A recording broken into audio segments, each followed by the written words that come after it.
right, welcome to this Movie Panels One Shot. Let's have a nerdy little conversation, and it saddens me just a little bit that we are officially ending our summer of Superman. We've gone through, I mean, you could really say we started in May when Chad and I talked about Superman Doomsday.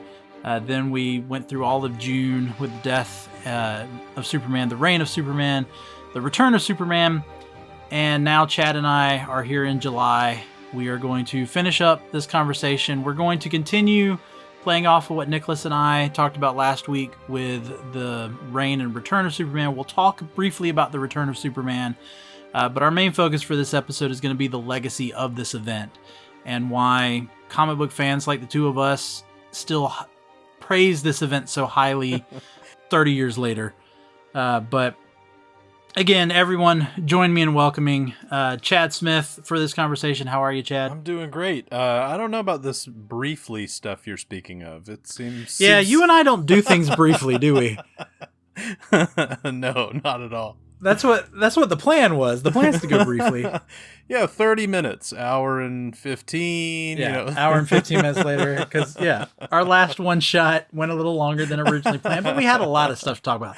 Yeah, there was a lot of ground to cover, for sure. Yeah, I do feel that we don't have as much to cover here because we're really only talking about maybe the legacy of the greatest comic story ever. But it's like, yeah.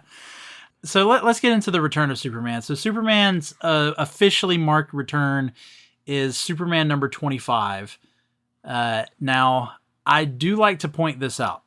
Whether or not this storyline was meant to happen or not, the fact that they were able to put all of these key moments at monumental issues. Mm-hmm. You've got Superman 75 is the death of Superman. Right. You've got Adventures of Superman 500 is the beginning of the return. That's the one we talked about last time with Jonathan having the heart attack and going to the afterlife. And now you've got Man of Steel 25 is the official quote-unquote return of Superman. I will argue Superman returned a few issues before this. I don't know the exact issue, but it was one of those things very much like Doomsday, where you had these panels of, the fist punching.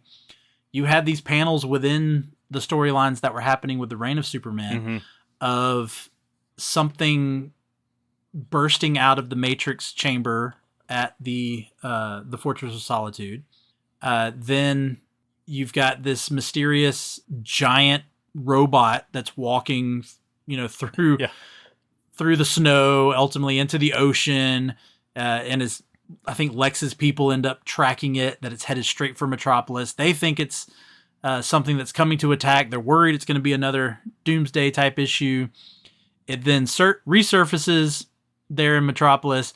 And then, I don't know if you saw this, but then the giant robot evacuates Superman because he literally drops out between the legs of this robot. I knew exactly what you meant. And just this goo. Yeah. Nice. It was an interesting way to do that. Yeah. And then of course he stands up and it is mullet Superman with his black suit. And that's now where we're at in Man of Steel 25, which is a great cover. I love the cover. It's just a close-up shot of Superman's face. Mm-hmm. But I think it is like the return question mark, I think, is on there. It's something of, I forgot about the of has mark. He actually returned? Is this really, or is this, as they say in the comic, is this now a fifth person claiming the mantle? And of course, he pulls Lois to the side and he gives her some information that makes her really consider, this might actually be Clark. So you were kind of questioning, was it on purpose or not that it happened at these key moments? And I would argue, yes. I think this story was so carefully told. You have, the other things we've talked about, the whole lead up to Death of Superman, the 4, 3, 2, 1, given via panels, panel numbers on each page, and just all of those things. But I also, the only one I can think of, and correct me if I'm wrong, but the reveal of Doomsday and the reveal of the return of Superman are Man of Steel. It's because it's what, like Man of Steel 17? Yes, something like that. I've got so many issues in my head right now. Yeah, where Doomsday is revealed to us. So I think like there's even symmetry in that. You know what I mean? Like they, you were talking about that we were given these hints through the other issues leading up to Man of Steel the same way, like mirroring Doomsday, breaking out of his tomb and everything too. So I do think that they were methodically planned out like that. All the milestones, all the symmetry of Doomsday arriving and Clark re-arriving, whatever you want to call it. I don't think it was accidental, but so we had Superman return. It doesn't seem to take an awful long time for kind of some of the other Supermen to fall in place. Of course, while this is happening, while he's walking in the robot suit, we get the reveal that Cyborg Superman is the villain. Mm-hmm. He seemingly takes out the Eradicator Superman, right, although he comes back later once he gets back to the fortress and is able to rejuvenate.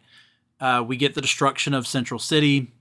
We get Steel and Superboy. Steel kind of becoming a mentor to Superboy. Yeah. And all of this happening, and then Superman returns. And he's got the black suit. He's got a gun, which is funny when you compare it to Superman Doomsday, because that's exactly what happens. Hey, here's this kryptonite gun, but this is just like a blaster gun that he ends up carrying when they go into Engine City, which is the former Central City, to face Cyborg Superman. But what were you going to say? We talked a lot about this previously in a couple of other conversations, but the idea that a Kryptonian to become a true hero needs human mentorship, needs is that mirrored again here? Oh, I've never thought about that. That's actually pretty good. Yeah, well, because Steel, he does that to the Eradicator too. Mm-hmm. Like, there's the moment where they confront each other. And there's also a payoff to that, too, though. I mean, in the end, Eradicator does kind of redeem himself. And not kind of, I would argue he does. Well, and Steel shows him how, hey, killing people, this is not the Superman way. Yeah. And if you truly believe yourself to be Superman, like, he pretty much, he teaches him about justice and, teaches him right and wrong. Whereas with Superboy, he's more teaching him how to act and, how to portray himself as Superman. So, I never thought about that because of the group. Yeah, John Henry Irons is the quote-unquote human of them. And so, oh, dang, Chad, you got some thoughts, deep thoughts there with this. Yeah, I'll agree with you on that. Having that, streetwise, but also intelligent, but just this compassionate person in John Henry Irons, a man of the streets, the same way that Jonathan Kent and Martha Kent are people of the land, being farmers. Yep. Yeah. That, dang. Okay, so much for keeping this conversation short. Let's just... Yet again. Just... yeah. No, but let's go ahead and move into the story a little bit more. So we end up finding out that what has actually been the case is the real Superman's body has been inside the Matrix and Eradicator's been feeding off of it. But at the same time, the robots have been trying to revive the actual body of Superman. Mm-hmm. He just hasn't been able to absorb enough solar energy, which is the reason for the black suit. As many people know, that the suit's to help him absorb sunlight. Let's be honest, it's to look really cool. It's to look cool, yeah. It's to look cool. Very, very punk rock Superman. Yeah, so, and then we get the battle inside of Engine City, where I love, again, you talk about Steel. It's Steel that we get a lot of his thoughts as they're battling, of where he's going, man, I actually think this really is Superman. Yeah. And because he's defensive for a minute, because again, he's the spirit, quote unquote, of Superman. Right. And so he's very protective, but on a good way, whereas, Superboy is protective because he owns the trademark to the name Superman. He wants the fame. So So we get the battle. Green Lantern even joins in, which rightfully so, because Central City was his home, and so it gets destroyed. So you got to have Green Lantern come in. There's even a Green Lantern issue that pushes itself into these 4 Superman titles. Which I will say, this one's, when it gets towards the end, the continuity is very hard to follow because there's so much overlap. Right. Because that issue of Green Lantern is happening concurrently with one of the other issues. And so some stuff is revealed in the or the issue before the Green Lantern issue that then happens again in the Green Lantern issue. And then things happen in the Green Lantern issue that then happen again in the issue that follows it. Because you're just seeing it from different perspectives. Right. But then ultimately we get the final battle. Superboy gets taken out for a little while. Green Lantern gets his arm broken. Steel gets pretty much destroyed. I mean, there's a really awesome moment where Cyborg Superman realizes that his suit is technology. Yeah. And so he actually takes over the suit, and you see the top of his chest form into Cyborg Superman's head. Yeah.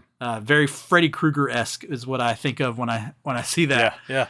No, that's funny. And then ultimately you have Eradicator return, and he, in his moment of realizing that what is right, he steps in front of a huge blast of kryptonite that Cyborg Superman is going to use on the real Superman. And somehow the kryptonite mixed with his Kryptonian makeup creates a blast that, as it hits Clark, gives him his powers back. Mm-hmm. In which Superman then punches straight through Cyborg Superman and vibrates himself hard enough that he completely disintegrates Cyborg Superman. Which, of course, this is comics. Cyborg Superman was not destroyed. Right. He passed his... I was about to say, the same... Yeah, he already, kind of telepathically passes his consciousness into a computer. So it would go to reason that he could continue to do that. So... Yeah. So he obviously comes back later.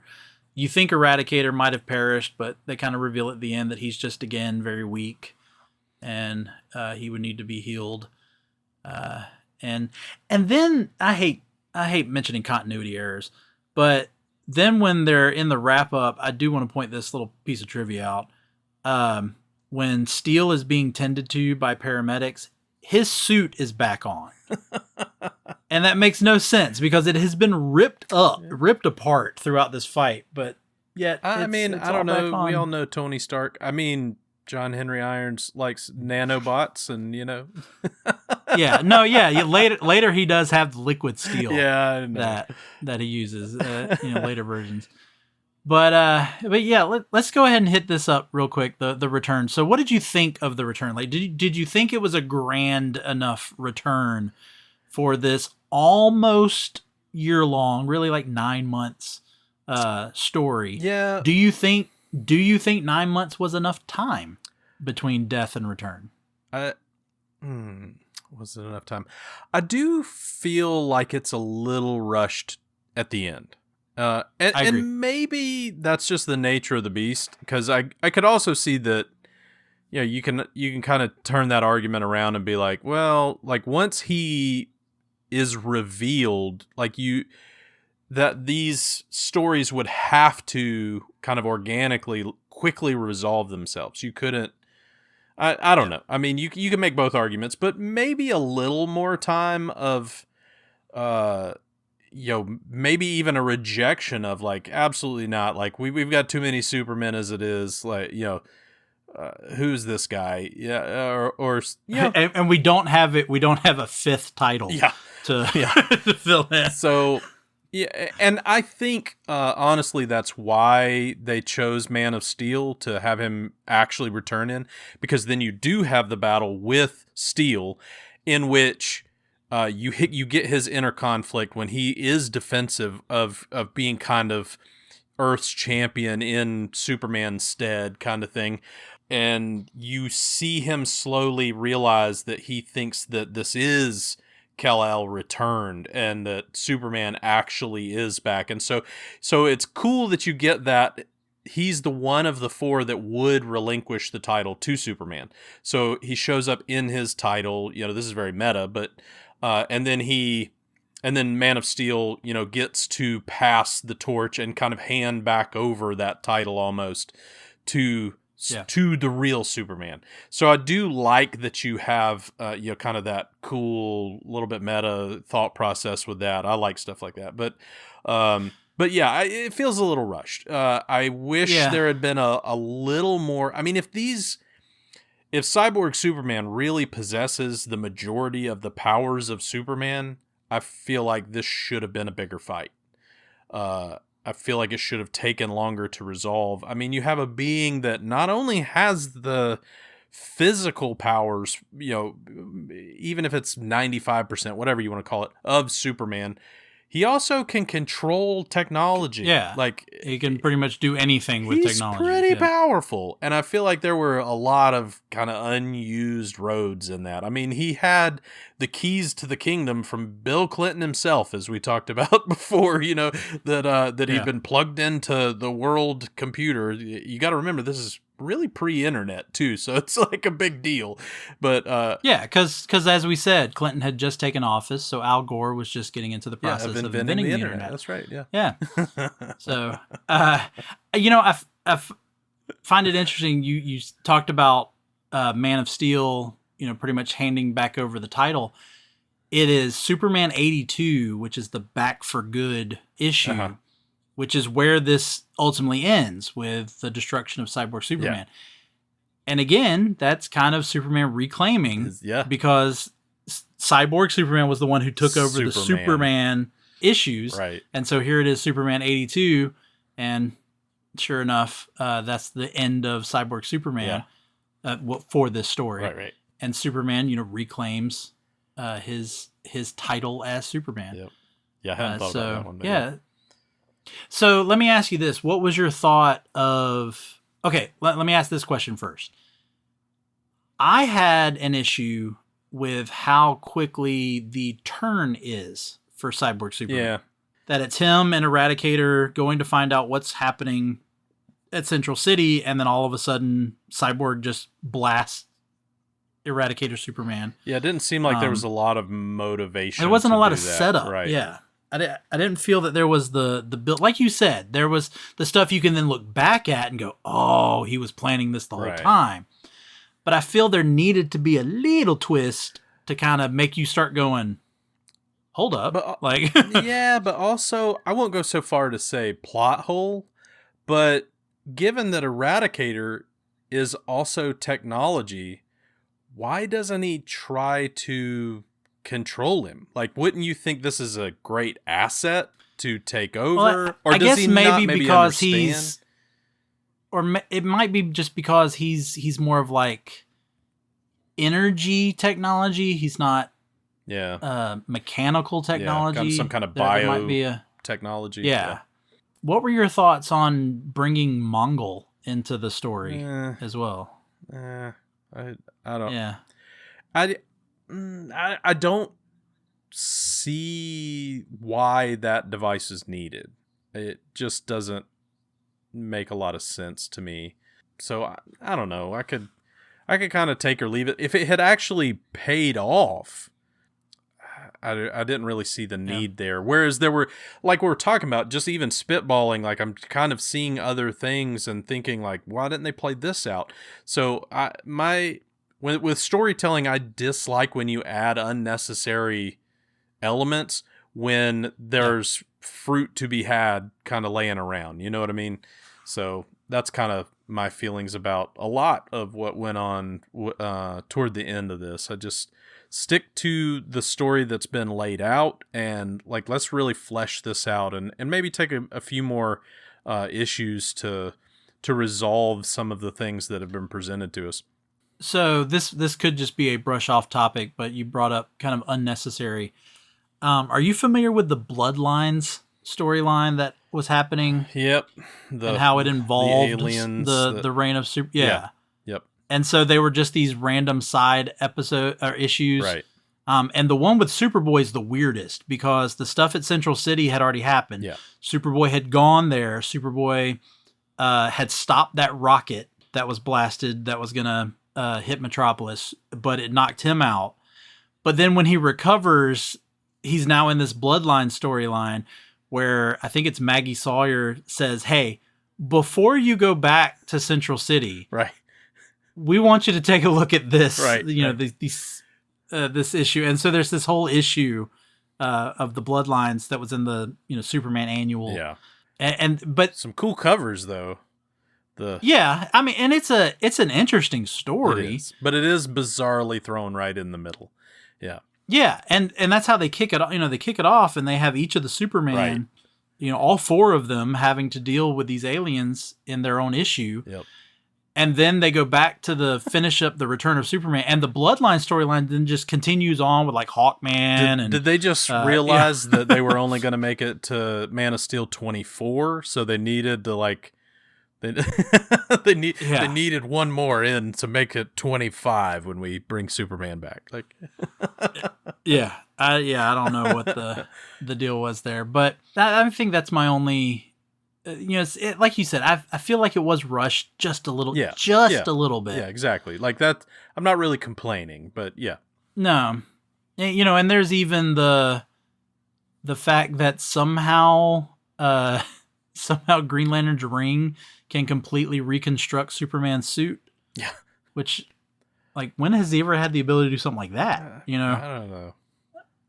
So yeah, there's just a little bit of it that feels a little odd, but again, Nicholas and I talked a lot about that last week when we talked about the Reign of Superman and how they did the return. Of course, there's no Mongol, but there's Darkseid, and again, a lot more. But you can go back and listen to that episode to hear those thoughts. Chad and I won't rehash some of that between ourselves, which is why, like I said, I wanted to keep this Return of Superman kind of short, because I wanted, since this is the end of our Summer of Superman, I wanted us to mainly focus on the legacy of this storyline. Again, this is a storyline that kicks off in October, November of '92. It then stretches all the way into end of summer, beginning of fall of '93. Almost spanning an entire year, with those 3 months of just nothing. You've got this storyline, which, as we've talked about through these one shots, came out of a necessity to fill time. When they couldn't do the story that they wanted to. Yeah. It was a huge media story, worldwide story. People who never read a comic in their life knew that this event was happening. Even into the Reign of Superman. It was still kind of in the news when that all started. And of course, when he returned, you get all of that as well. Even the heart attack issue with Jonathan had its own special white sleeve cover. Mm-hmm. Just like the Death had the black one. And so you had this big event. And Chad and I talked about in the very first one shot of this Summer of Superman, we talked about how big this was. Right. But here we want to talk about what it meant to comics after. Now, I know Chad thinks that there is some negativity, and so I know he will talk about it. I think that there was a lot of positivity coming out of it, so let's get into that. I'll let Chad give his thoughts first. So, what do you say, Chad? Well, I would argue there's clearly a downside to this, and like a lot of things, comics are a business, and I'm glad they made some money on this, and I think it's really hard to be too judgmental in the sense that you do have to remember that while comics were having a renaissance in the 90s already, like they were becoming popular again, they weren't doing great. Like, Marvel is like barely out of bankruptcy. They're having a pretty rough time. DC's not doing a whole lot better. They were doing a little bit better, but so you have an industry that's struggling. They come up with this fantastic idea at DC to kill Superman, and it does make worldwide news. It's huge. It's just a giant event, and so I think it's just a knee-jerk reaction to go, okay, well, that was fantastic. We expect to continue to replicate this. We're creators. Let's be creative and come up with more of this stuff. And I think the bar was set just a little too high. And so the comic industry and I would, maybe not at like the writer level and stuff like that. That would be really hard to say, but at the corporate boardroom level, they were now expecting these millions of copies sold like you'd seen with the death of Superman. And that just wasn't going to be the reality of it. So the industry moved into throwing themselves into these big, overarching story events that you just hadn't seen before. That kind of focus on these one pinnacle stories. And so I don't think it was great for the industry in that sense. Like, you had a lot of swing and misses, and them not reacting well when they didn't get the big numbers that DC had gotten with the Death of Superman run. And so, there's some cool titles that directly come out of it. I mean, obviously, Nightfall isn't far after this, and is clearly inspired by the same kind of writer thought process. And it's a cool story. I like Nightfall. I know some people, kind of make fun of Bane and all that sort of stuff, but I think it's a cool story. But that was I would kind of argue that was the exception to the rule. It was the one that maybe proved the rule, that it was kind of not going to be repeatable, if that makes sense. So in that sense, it hurt comics. You had a lot of money being thrown at comic books all of a sudden, and it wasn't necessarily used well, and titles didn't sell like they had hoped they would. And so you had, toward the end of the 90s, you have this decrease in comic books. And, it's hard to really blame it on this particular story, but I do think that this story is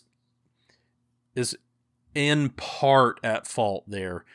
So I would kind of mark it as like the high watermark of comic book reading, in that sense.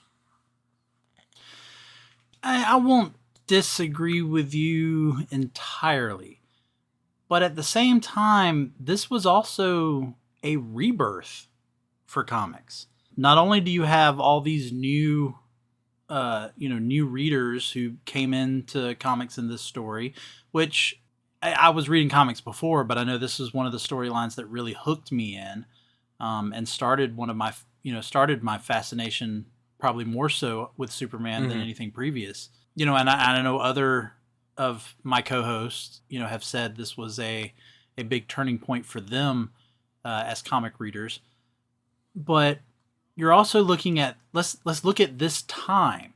So yes, Marvel was going through their struggles, but just a year prior, since we're talking about 92 when the storyline started, just a year prior in 91, Jim Lee's X-Men #1 becomes the best-selling comic of all time. Yeah. The biggest selling comic of all time.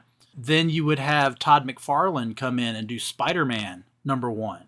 And it would then sell, 2.5 million copies. Jim Lee would be having his run at DC. Yeah. And this was 92, so this was also the year that Image Comics started. Ooh, yeah. Yeah. So, because again, there was, the turmoil happening between in Marvel and DC, which caused these artists to leave and go start Image. Do their own thing, yeah. But you got Image Comics, which all that came from Image Comics started at this time. Todd McFarlane creating Spawn, once again, one of the biggest selling comics of all time. And all these new characters coming out of Image. Then, even though it was the catalyst for this, you've got Lois and Clark, a television show coming to ABC, which would then premiere in 93. And it was a successful show for the 90s. Yeah. On ABC, and had its run. Then you've got Batman the Animated Series getting kicked off. You got X-Men the Animated Series. Superman the Animated Series would come a few years after. I think that was 95, 96 was when Superman the Animated Series. But then think about that resurgence. So now you've got this DC animated universe that's being built with Batman, then Superman, following into Justice League, going into the 2000s. Yeah, for sure. And all the spin-offs of all of that they, some successful, some not. So I'm not disagreeing with you that maybe in the overall scheme of things, comics wasn't able to keep up with the success of Death of Superman. Yeah, that's I still think the way we talk about how Batman 89 was the catalyst of restarting the superhero genre. Yeah. And I'll say superhero genre across everything. Yeah. Movies, television shows, comics themselves. 78 Superman, grandfather of it all, but there really wasn't much in the 80s that helped until Batman 89. Then, like I said, that's 89. Right. We're now getting into 91. Just two years later, we get that X-Men #1. 92, we're now getting into this Death of Superman. 93, we're getting into the birth of Image Comics. We got Batman the Animated Series starting up. And if anything, I would say the thing the Death of Superman did was Batman ignited it and maybe launched it, but then Death of Superman helped boost it. Yeah, for sure. Yeah, help the momentum keep going. Yeah, for DC in particular, but comics wide. I mean, yeah. With the exception of X-Men the Animated Series, and Spider-Man the Animated Series was a pretty successful cartoon as well. But yeah, DC is really hitting a stride here that it would take Marvel another decade. Roughly another decade, 15 years, before they could really, overtake DC in terms of just, and again, I'm just talking in terms of entertainment. Yeah.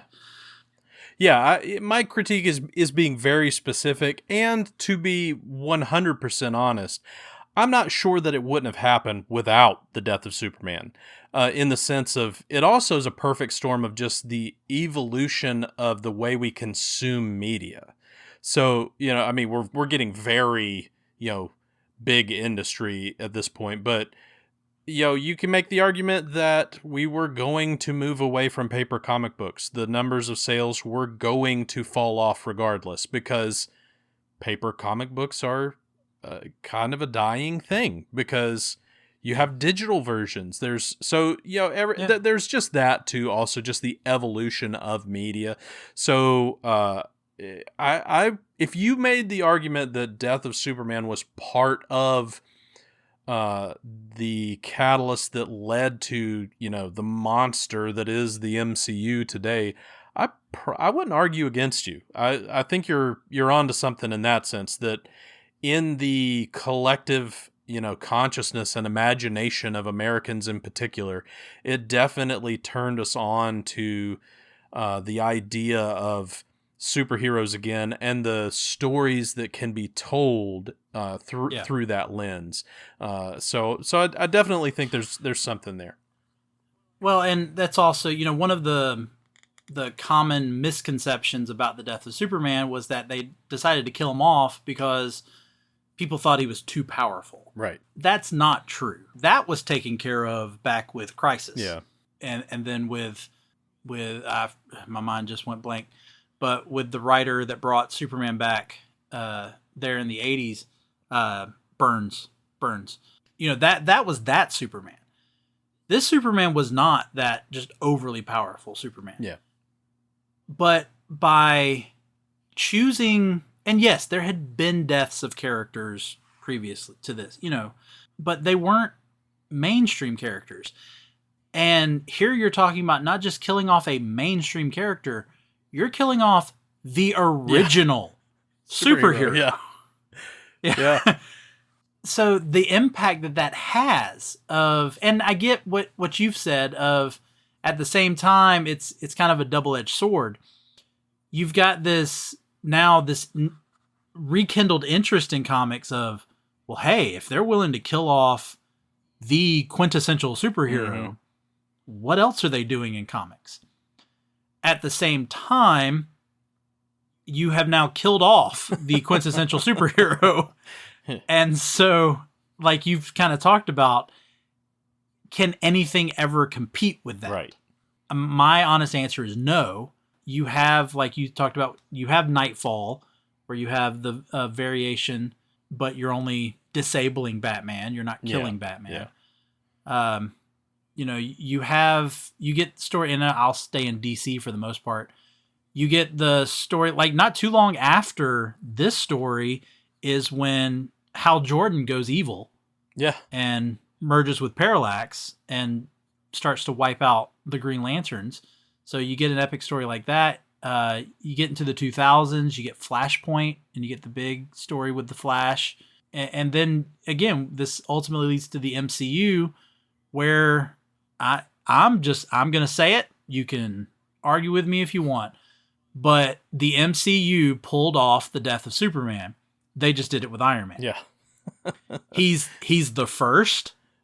And then when they get to the ultimate final battle, he's the one that risks it all to save the world. Yeah. And it costs him his life. I mean, those movies are big, but did the death of Tony Stark reach the same height that the death of Superman did? I would say no. But I would also say it's because of the same thing you just said about the way we consume media. Mm-hmm. Pretty much the entire world was following this story from beginning to end. Right. Whereas the death of Superman, for the most part, for a lot of people, just came out of nowhere. Yeah, it brought people to the table. Yeah. Yes. There's not a lot of people you'll meet who start with Endgame. Yeah. And then have to go back and wait a minute, what happened? Yeah. How did this happen? Or even start with Infinity War. Right. Which is ultimately what would happen if you just started with the 4 issues that make up the quote unquote death of Superman. Yeah. So, yeah. But I just look at it as this is one of those moments, like we always talk about on this podcast, with Superman 78, with Batman 89, with Blade in 96, with Iron Man in 2008, yeah. of those moments in movies that have helped push the superhero genre. But we got to remember, the superhero genre covers not just the movies, it's the TV shows. Yeah. It's the comics themselves. And this, in the midst of all of that, this is the one comic story, maybe other than Civil War for Marvel, that you can really tie into that push to keep that momentum going. Well, we've said this ad nauseum, but it's a cultural touchstone.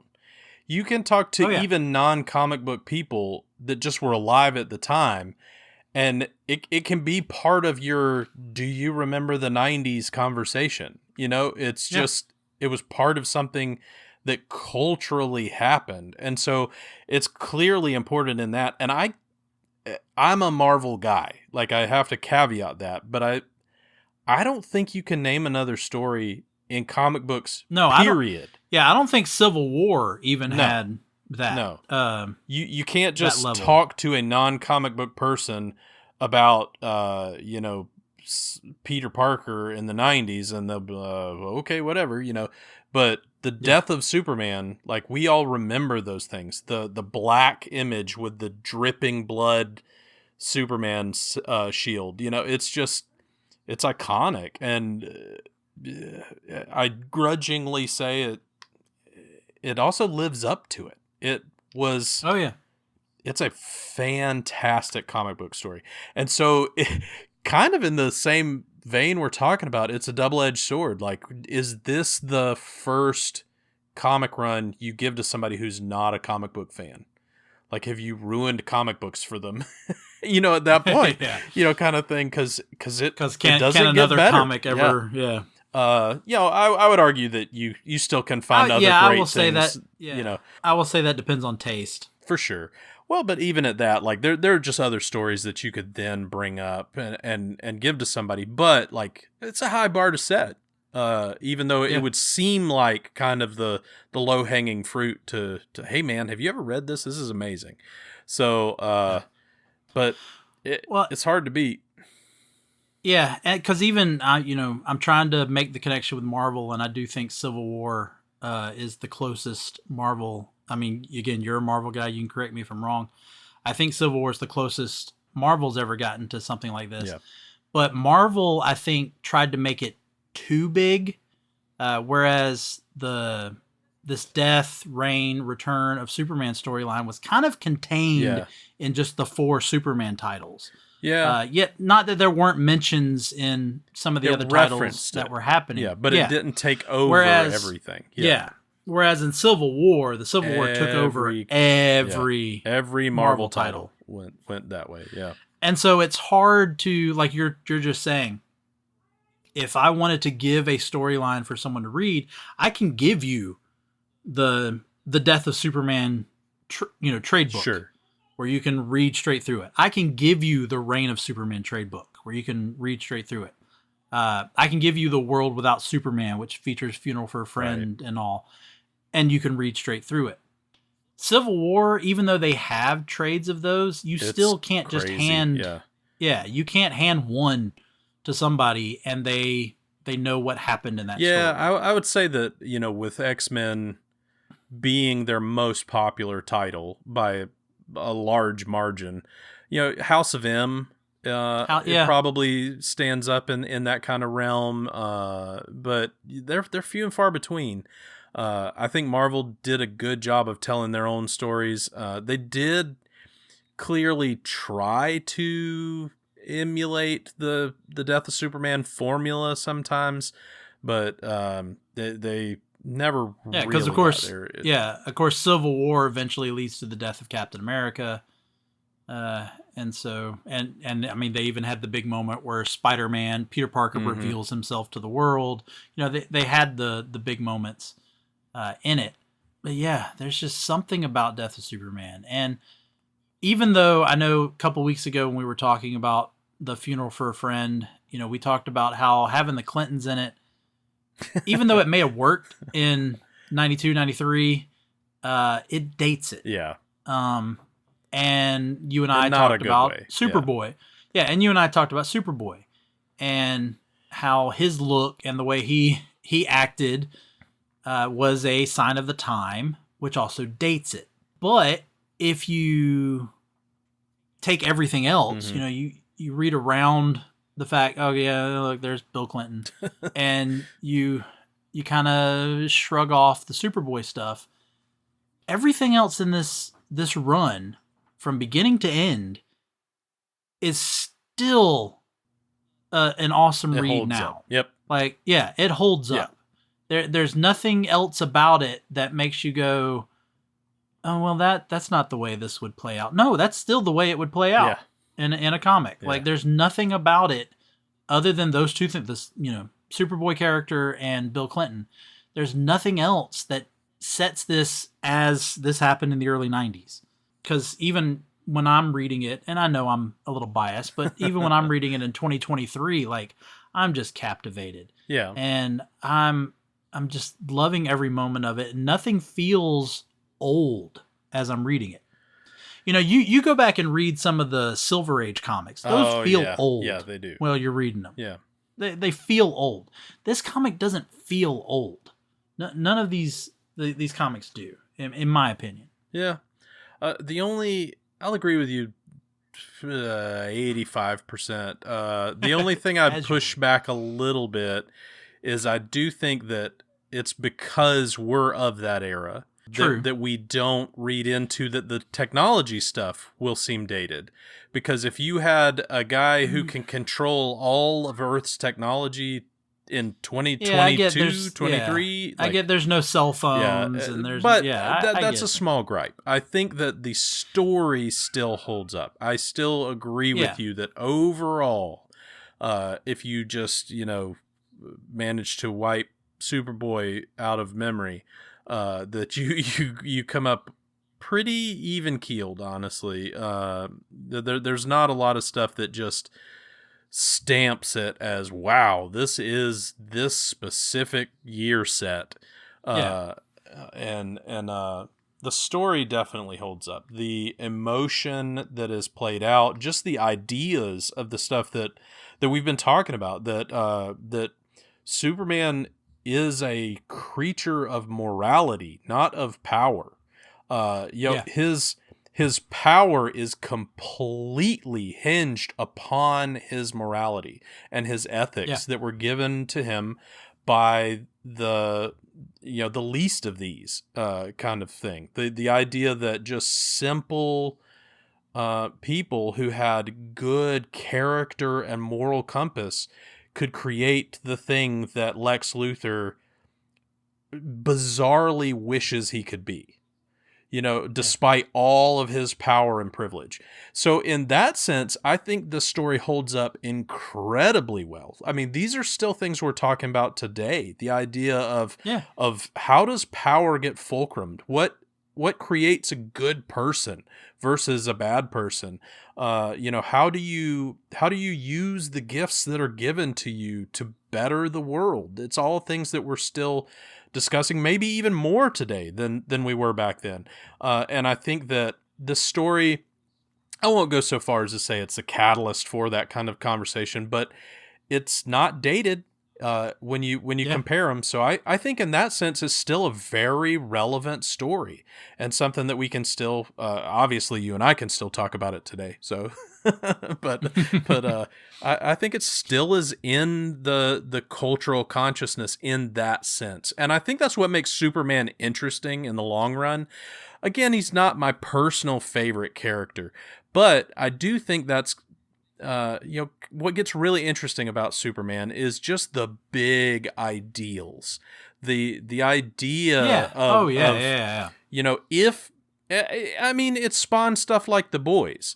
So, the kind of counter reaction, like, no, we think if a person had, virtually unlimited physical power, this is the way they would act. And so we're still having that argument. And that's what makes Superman and this story particularly very interesting. Yeah, I mean, you're looking at taking this story and, I mean, they either reference it or they try to recreate it, I mean, from then till now. Mm-hmm. Superman the Animated Series, even though Doomsday never appears, there's episodes of that where, one of the biggest episodes is one I talked about way back at the beginning of this podcast when I talked about why I love Superman so much. The one where Superman is facing Darkseid and he tells Darkseid, I feel like I live in a world of cardboard. You're realizing he is extremely powerful, but that's not what makes him the hero. What makes him the hero is being able to control that power and being able to know when to use that power. Yeah. And then the character of Doomsday. The character of Doomsday becomes so big that, they launch him off into space in the Reign of Superman. It's Cyborg Superman that does it. But you get him reviving, and you get into the Hunter-Prey, Superman Doomsday Hunter-Prey series, which gives us his background. You get into the Doomsday War. You get into the Doomed storyline, which where is Superman one of my gets favorites. Infected. Yeah, and even up to them bringing him quote unquote back, as you and I previously talked about in the 30th anniversary special issue as Doombreaker. And I mean, they brought him into the Krypton series on Sci-Fi because since they gave him his background in Krypton, they tied it into that. And it wasn't great, but they brought him into Smallville and gave him a different story in Smallville. And then, of course, we got the Zack Snyder version in Batman v Superman. Yeah. But even what you're talking about, what would Superman be like if he wasn't raised by the Kents? I mean, you got the Red Sun Elseworld story. That is a great story. Yeah. You've even got the James Gunn produced Brightburn movie that came out a couple years ago. Of they don't say it's Superman, but same kind of idea. What if a Superman type alien still was found in the middle of farmland, but what if the parents weren't exactly like Jonathan and Martha Kent and weren't able to control what their son? I mean, I even always go as far. I'm not as big of the anime type person, but Dragon Ball Z is. It's Superman. It's the Superman story. I thought you were going to say One Punch Man. Well, I'm not as much on One Punch. I have heard heard the stuff with One Punch, but I know Dragon Ball. I mean, it's a very similar thing. He comes down and it's him being raised to, even though he was sent to destroy Earth, he's being raised to become Earth's, Goku's being raised to become Earth's mightiest protector. Yeah. Which they kill Goku. And yeah. But yet but then that doesn't stop him from doing what he does. But yeah, I totally agree. This death of Superman and the effect it had on just storytelling and the way to, I mean, the depth of a superhero. Oh, that 100, it was able to, that it was able to, and that's not just with Superman. Yeah. I talked about 2 weeks ago, characters like Booster Gold. I mean, this B-level superhero that, a lot of people, here he is having a stand, the stuff you got with Guy Gardner during this run. Yeah. Where he's even part of the Reign of Superman storyline. Yep. So you get a lot of that. You get the stuff with Guardian, like you talked about a couple weeks ago. It gave us so much more depth to the way comics could be written, I think. Yeah. And yeah, I don't know how much more I can go on that. No, I think that's as good as it gets. And even going into Flashpoint, which then leads into the New 52, and then when the New 50, again, I don't know what the plans are. I haven't done my research on New 52, but the fact that what do you end up having to do in the New 52? Bring Superman back, and not just bring the original Superman back, and not just bring him back in the black suit too. Yeah, we don't want to do the mullet, so we'll do a beard, and we'll bring him back in the black suit. But this time the black suit's not for collecting solar energy; it's for him to stay stealth, and hidden. And then you kill off the New 52 Superman with just something as simple as kryptonite poisoning. Which, again, that doesn't get the impact. No. But that's also because anyone who's reading comics at that point are going, this isn't Superman. This is our imitation Superman. Right. And this is just another quote unquote crisis event that's kind of happening. And then we get back to the Man of Steel, the Man of Tomorrow, the Last Son of Krypton, all those monikers. Yep. The Big Blue Boy Scout is one of my favorites, even though it's usually used by Lex in a negative way. Exactly. Yeah. But yeah, it's just such a great storyline. And if you've listened to all of these episodes throughout this summer of Summer Superman and you haven't read it, I don't care how much has been spoiled. Yeah, no kidding. Like, still go read it. We still clearly missed a ton of stuff. Have you not listened to how confused we've gotten at certain points? So, yeah. Oh man. You can avoid the Bloodline story. Yeah. When it gets into that, and probably Superboy. If you're trying to follow something. Yeah. Well, but again, I would say go out and try to find those collected trade backs, because that way you're going to get the story in the best chronological order. Yeah. You're not going to have to go hunting around for which issue's next. Yeah. No kidding. Or get messed up by something like Bloodlines all of a sudden coming into the story.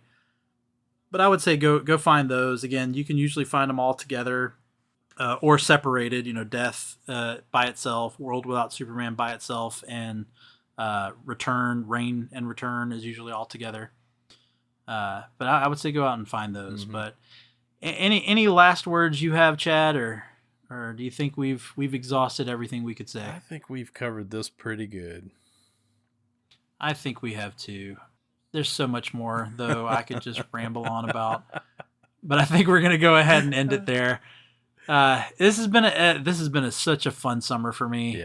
Yeah. Being able to go back and relive this. As Chad said, yes, we might be a little biased because we're of the age that this event happened. Chad and I are both in our 40s. And so we were right prime, kids, not quite teenagers yet as this storyline hit. So, we were the ones that we would take our $3 into the store to buy the issue of the comic that we could get that week or whenever we were able to go buy comics. Yep. Now we're having to cough up, $6-7 per comic, but As I say, looking down at my Action Comics subscription issue that came in the mail today, but it's a great one for me, and I loved going back and reliving it, and even getting to experience it through Bethany, who got to read it for the first time. Yes, she just read Death. She didn't read Reign or Return, but she just read the 4 issues from Death. But getting to experience that with her, getting to again go a little bit deeper into these storylines that I've probably not done before, and as Chad talked about, reading some of these comics that I may not have read since early 90s, and so I either forgot about something, or there may have been a comic I just completely skipped, and so it was the first time that I had maybe seen some of these comics and panels. So there's no telling, but yeah, I'm sure Chad has the same sentiment when it comes to all of this. But we'll go ahead and end it there. Thank you, everybody, for joining us on this journey in our Superman Summer of Superman, and our walk through the death, reign, and return of Superman throughout all of that. We'll continue things going from here on out. We'll break away from Superman. Probably won't do anything Superman related for a little while. Just give you a little bit of a break, since we've done almost 2 full months of Superman, nothing but Superman episodes. But we got some fun stuff coming up. We always end our season at the end of August.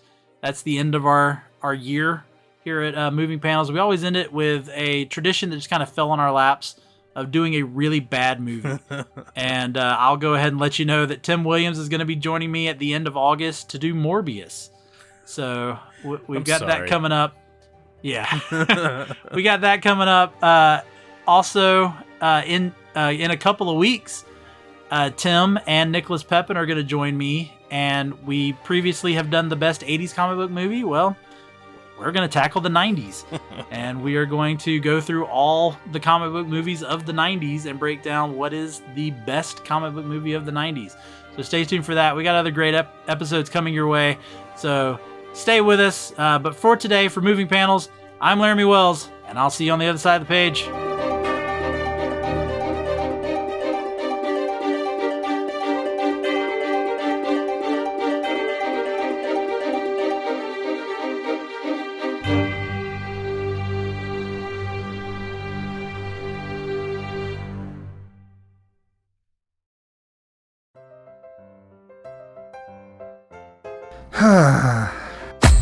What seems to be the problem, pal? There's just so much pain in the world, so many issues. I don't think I can bear it. Hell, friendo, it sounds like you could use a dose of pop culture roulette. Pop culture roulette? What's that? Some sort of pop culture themed podcast or something? That's right, sonny boy. When hope seems far, dive into some PCR. But I already get my entertainment news from Variety. Huh, that's pretty good. If you're a chucklehead, PCR gives you news you need, condensed, unfiltered, and raw, from 3 nerds who know a little something about something. Wow, okay, sign me up. That's the spirit. Pop Culture Roulette. New episodes every Monday, available on all major podcast directories.